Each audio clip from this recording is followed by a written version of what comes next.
بسم اللہ الرحمن الرحیم۔ السلام علیکم ورحمۃ اللہ وبرکاتہ۔ رات میں بستر میں جاتے وقت پڑھیں۔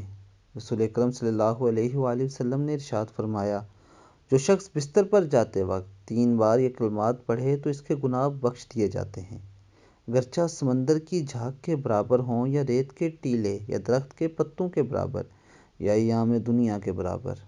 وہ دعا کیا ہے؟ استغفر اللہ العظیم الذی لا الہ الا اللہ الحی القیوم واتوب الیہ۔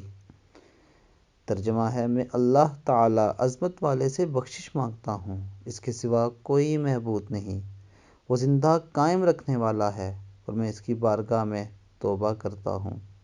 دوستو، یہ بہت ہی پیاری دعا ہے، اس دعا کو اچھی طرح یاد کر لیجئے اور ہمیشہ سونے سے پہلے اس دعا کو ضرور پڑھیں۔